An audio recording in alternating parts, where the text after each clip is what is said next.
Hello guys, कैसे हैं आप सब। उम्मीद है ठीक होंगे। वेलकम करते हैं हम आपको अपने चैनल बीइंग कश्मीरी में।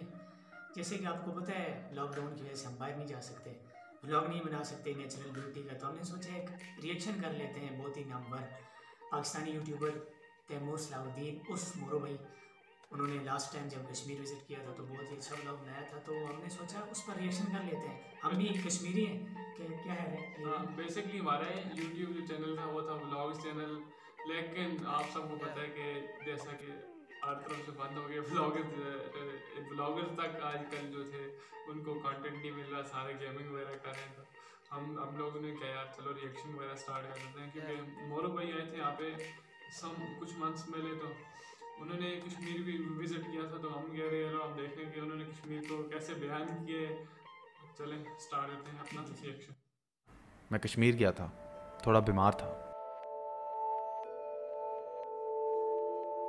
तो हमेशा से कश्मीर की खूबसूरती के बारे में सुनता आ रहा हूँ। कुछ अच्छे लोग कश्मीर जा रहे थे, सोचा है मौका फिर कभी मिले या ना मिले, बीमारी सही, चले चलो। लाइन ऑफ कंट्रोल के साथ साथ ही ड्रोन उड़ाता हुआ जा रहा था।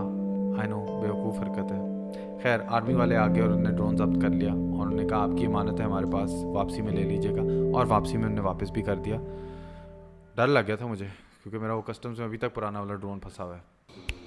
कल रात को हम कश्मीर पहुंचे थे और उस वक्त हमें पता नहीं चल रहा था कि जिधर हम रह रहे हैं वो कैसा है मंजर वहाँ का। तो अच्छा है, लेकिन हमारे स्टैंडर्ड का नहीं है। मतलब कि शोर बहुत है, लोग बहुत हैं और होटल का कोई व्यू भी नहीं है। 6 लोगों का एक रात का रहना, एक डिनर और एक नाश्ते के लिए 13,000 बिल है।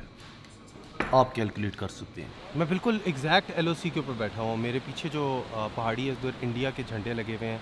ये आज़ाद कश्मीर है, वो मकबूजा कश्मीर है। वहाँ के लोग नमाज़ भी पढ़ते हैं, वहाँ पे अजान भी होती है। और इधर के लोग कह रहे हैं कि वहाँ के लोगों के दोस्त भी हैं। वो इंडिया या पाकिस्तान है, कुछ फ़र्क महसूस तो नहीं हो रहा, एक जैसा ही है। इस दरिया को इंडियंस कृष्ण गंगा कहते हैं और यहाँ पाकिस्तान में हम इसको नीलम कहते हैं। इसके ऊपर इंडिया पाकिस्तान के फड्डे चलते रहते हैं। मतलब कि इंडियन साइड पे हमने एक हाइड्रो पावर प्लांट बनाया है जो पाकिस्तान के हिसाब से इंडस वाटर ट्रीटी को वायलेट करता है, मगर इंटरनेशनल कोर्ट्स ने उनको इजाज़त दे दी, क्योंकि वो कहते हैं कि इसके अंदर रेजर्वॉयर्स नहीं है और वो वाटर फ्लो को डिसरप्ट नहीं करता। पानी की गेम है। तो ये नीलम वैली है और यहाँ पे तो हमारे लिए मिस है, क्योंकि हम कुछ और ढूंढ रहे हैं। हम असल में आबादी से अलहदगी चाहते हैं, थोड़ा जंगल time, isolation. Meadows, tenting, camping, कोई थोड़ी सी नाख उतार के खा ली। उतार क्या? नाख, नाखें, नाखें क्या होती नाशपाती। हैं?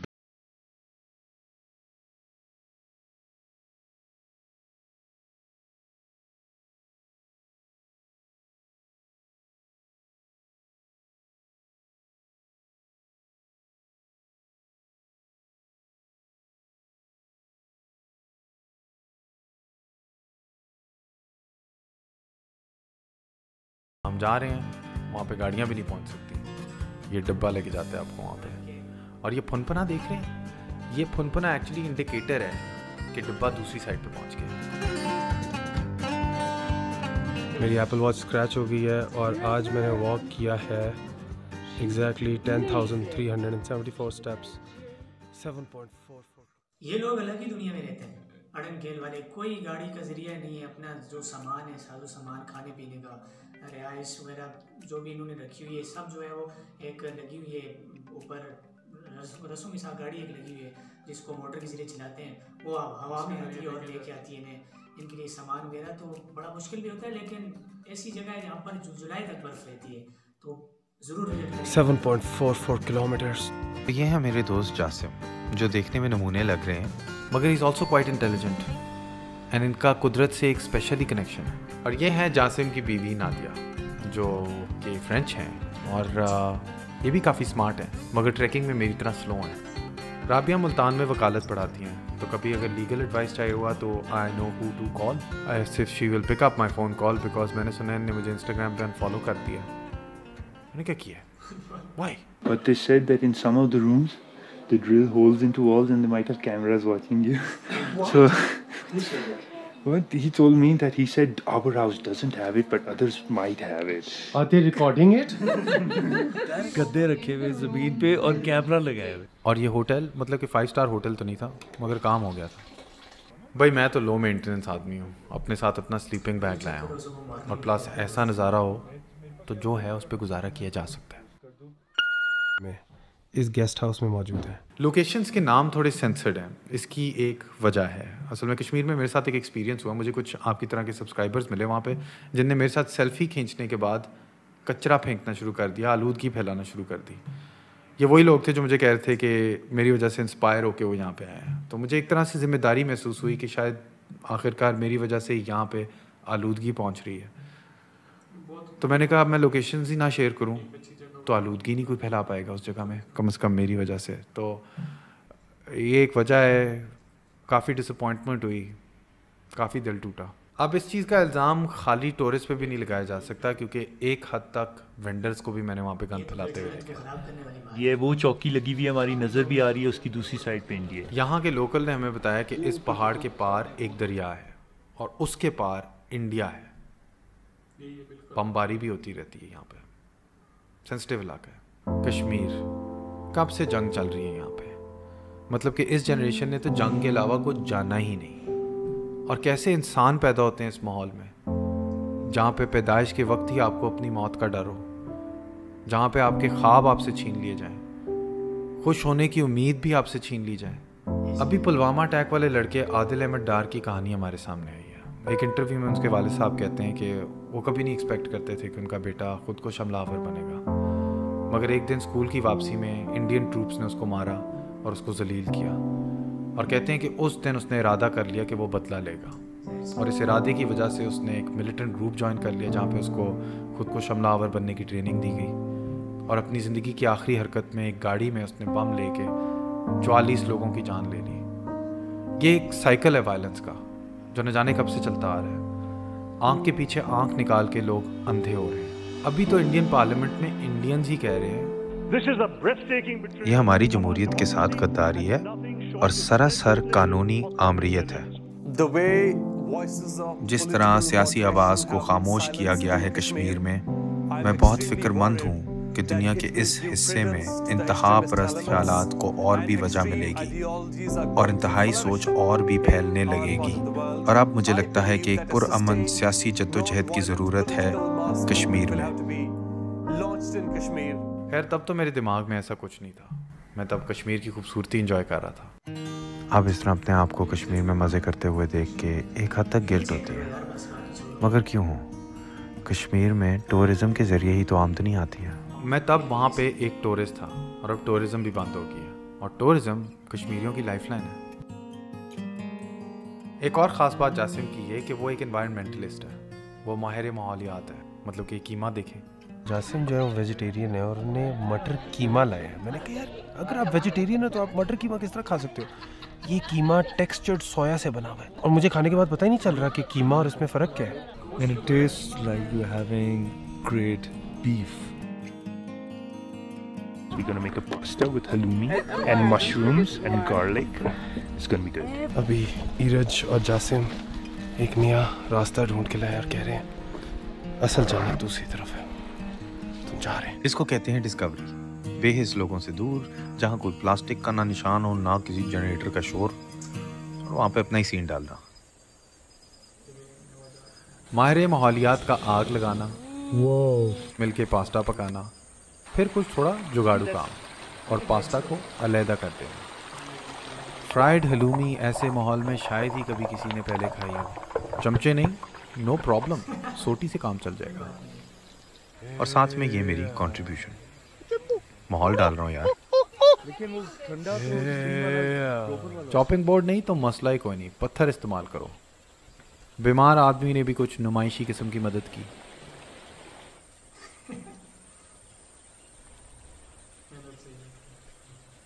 मशरूम, काजू, अखरोट और क्रीम मट्ठे तात लाए और इसमें पास्ता और हलूमी मिक्स कर दी, और टेस्ट सुभान अल्लाह। चश्मे के ठंडे पानी में अपने पैर फ्रीज कर सके, पानी तो बहुत ठंडा और कुछ मेरे और अमार के दरमियान मेमोरेबल शॉट्स को रीएनैक्ट भी कर सकें। स्प्रिंगी जगह ऐसी है कि सरगोशी आवाज़ में खुद ही आ जाती है।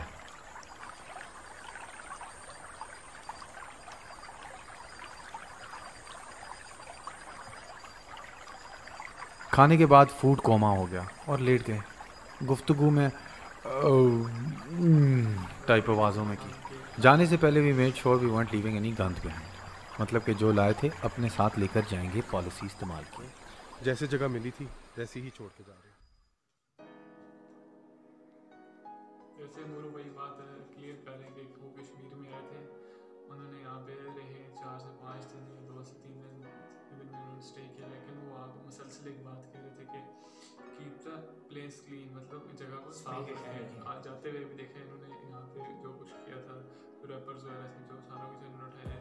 बेसिकली हम यहाँ कश्मीर में हमने एक चीज़ देखी है कि जैसे जैसे ये चेंज होते जा रहा है, जैसे जैसे सारा कुछ लोग आ रहे हैं यहाँ पे, जैसे टूरिज्म आ रही है वैसे वैसे यहाँ पे गंदगी भी ज़्यादा आ रही है। यहाँ पे पॉपुलेशन इंक्रीज हुई है कश्मीर की, क्योंकि मुजफ्फराबाद में तकरीबन पिछले 2005 के ज़लज़ले के बाद यहाँ पॉपुलेशन में अच्छा खासा चेंज है। उसकी वजह से ये हो रहा है कि जो आसपास इलाके हैं वो लोग फैल रहे हैं और वो एक इस चीज़ का एहसास नहीं कर रहे कि कश्मीर जिसको जन्नत कहा जाता है उसको हम गंदा कर रहे हैं या कितनी अहमियत है। खाली खूबसूरती की वजह से लोग यहाँ पे आ रहे हैं और कश्मीर को विज़िट कर रहे हैं। और आप लोग अगर विज़िट करते हैं कश्मीर को तो हमारी आपसे रिक्वेस्ट है कि जगह को साफ़ रख लें। आप आए रहें जो मर्ज़ी करें, लेकिन जाते हुए अपनी जगह साफ़ करके जाएँ। अगले साल दोबारा आएंगे तो देखेंगे जगह साफ़ है, दोबारा आएंगे लोग विज़िट करेंगे, नहीं तो यहाँ पे विज़िट कोई नहीं करेगा। वापसी में हमने बकरा ईद के बकरे देखे, काफ़ी क्यूट थे। वही रास्ता ब्लॉक था, देखा तो पता चला कि गाड़ी खाई में गिर गई थी। कश्मीरियों को इकट्ठे काम करते हुए देखा तो एक उम्मीद हुई कि इनमें अभी भी बहुत था। मैं दुआ करता हूँ कि इनको भी एक कायद मिले जो इनके लिए एक सियासी तहरीक उठाए। इन मजलूम लोगों के साथ क्या क्या नहीं हुआ, इनको खुद फैसला करने का बुनियादी हक ही नहीं कभी मिला। ये पाकिस्तान में आना चाहते हैं, हिंदुस्तान में रहना चाहते हैं या अपनी आज़ादी चाहते हैं, ये इनकी मर्ज़ी है। हमें इस वक्त इन मजलूम लोगों के लिए आवाज़ उठानी है, इस उम्मीद में कि ये आवाज़ एक सियासी जद्दोजहद में तब्दील हो और आलमी सतह पे इनकी नुमाइंदगी हो। मोरू आउट।